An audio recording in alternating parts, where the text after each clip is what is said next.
Apple has refreshed its MacBook lineup for 2020 and it's moving towards big change now. If you're looking to buy a MacBook right now, keep watching this video and I'll help you guys find the right MacBook for you. तो कैसे हैं आप लोग?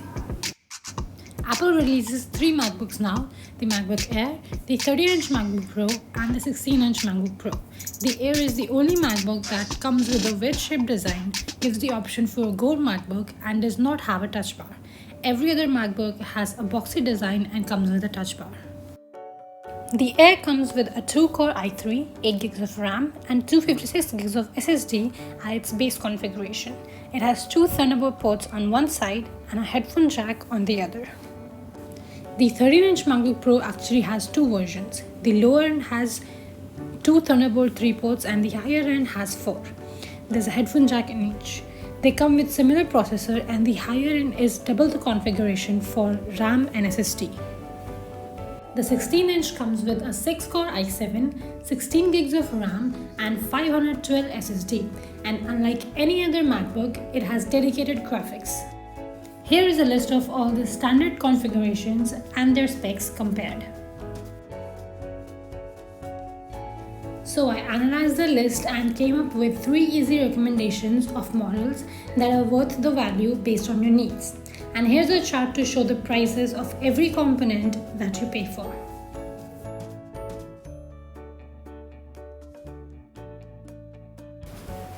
So now comes the real question. Which MacBook should you buy? Let's start with the max performer first. If you're looking for a really high performing laptop, the 6-core i7 16-inch MacBook Pro is your guy. I mean, yeah, the 8-core is gonna give you way more performance than the 6 and in a significant way. But if you're that person who needs the performance of the 8-core, you probably already know it and you do not need to see a comparison video to actually figure that out, right? So if you're a performance hogger, go for the base model configuration of the 16-inch MPP, and if you do find a website that lets you upgrade the configuration according to your choice, I would suggest increasing the SSD to at least 1 TB. Otherwise, that's it.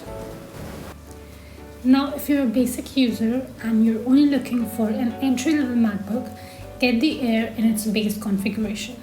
That is, the dual-core i3, 8GB of RAM, 256 SSD, and again, if you can, upgrade the SSD to 512 gigs, else this is the model for you. Now is the third category. If you want a better performer, I do not suggest buying the 4-core i5 processor MacBook Air because this year's MacBook Air is actually limited by its thermal performance.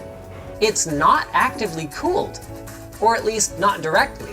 There is a fan in the chassis, but there's no heat pipe on the small wimpy heatsink assembly for the CPU, connecting it to some kind of radiator and the exhaust of that fan. This thermal limitation does not allow the Air to take full advantage of the 4-core i5, and this is the reason why thermal performance is a great deal. So if you want something more powerful than the dual-core i3, you have a few options. The first is the lower-end MacBook Pro, but we'll talk about it in a bit. The second is actually the last year's MacBook Air with i5. Now do keep in mind, the last year's MacBook Air actually comes with a dual-core i5 instead of a 4-core, but it still outperforms this quad-core i5 at some tasks and is an overall better performer due to better thermal performance. And the last option for you is to wait for the new MacBook coming later this year. You remember this year's WWDC, right? Universal, not enough for you. Try Universal too. I have a huge rich complication right in my center too. OMG Rosetta 2, electric boogaloo. Why did he run away? Oh hey, we made it. Full access. Thanks, Emily. I just go into Jiggle mode.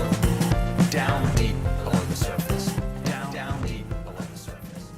Craig announced the Apple Silicon that we're releasing in the new MacBooks. Now I know the ARM chip for Windows didn't work, but the case is not the same with Apple. Apple has manufactured its own ARM chips for the iPad for the last few years, and it outperforms the 13-inch MVP at some tests. That just suggests how much potential the Apple Silicon has. It does not need active cooling, and it would be better optimized for the OS in MacBook in general, which can potentially make the device cheaper too. So yeah, if you're not in a hurry to buy a MacBook, I suggest you wait a few months and see if the new one is worth the purchase.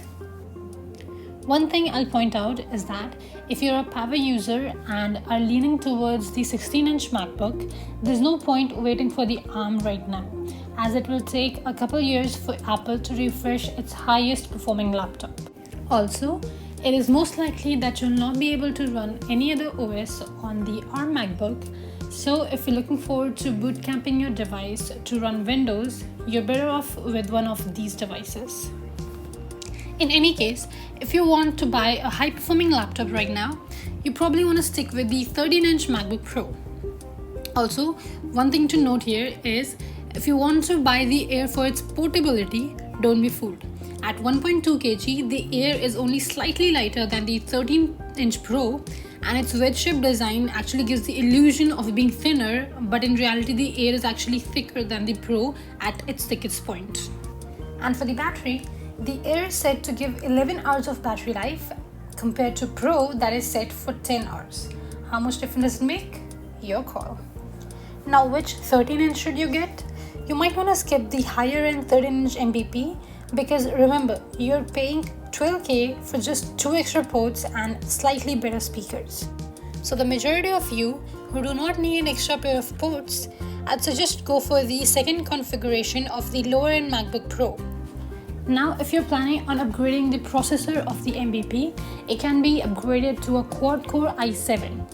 But let me tell you, you do not want that, because even though it's i7, it still rocks a quad-core, not giving too much of an improvement over the i5. Let's talk about the previous gen MacBooks now. If you find a good discount on them with same configurations, which is very rare in itself, you can buy those devices too. Just keep in mind that this year's MacBook keyboard is actually way better than last year's generations, as Apple has recently refreshed it. But that being said, if you're not a very heavy keyboard user, you're probably just gonna be fine with the last year's as well. I guess that's it. I've linked the 16-inch model that I recommended in the description down below. I've also added the last year's higher-end MacBook Pro with the same configuration as the one I recommended from this year's lower-end MacBook, which is priced at 148 grams, which is a great deal if you get it at that price. Other than that, I didn't find any of this year's model from what I recommended, so go ahead, search for some platforms. There is one more thing we wanted to talk about today. So I started my YouTube channel on this laptop, the laptop of this HP Pavilion DV7. I'm very sorry. I'm going to quickly run over this section as to why you might want to choose a Windows device, and for which Windows device you want, I can quickly give an easy recommendation, the Dell XPS 15-inch. But you might want to take a deeper look and compare all the Windows devices available out there yourself if you want any specific requirement. But for now, the Dell XPS 15 checks all the boxes for which you would diverge to a Windows laptop. Okay, so why Windows?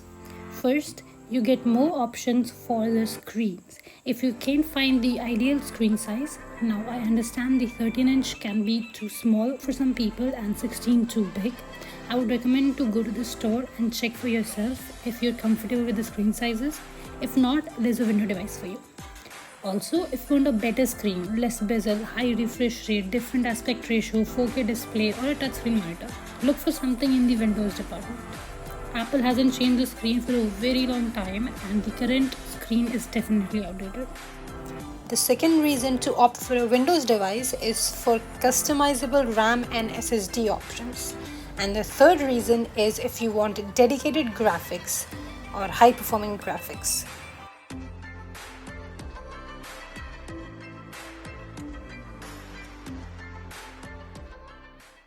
Okay, that's it for today's video. Hope you guys learned something new.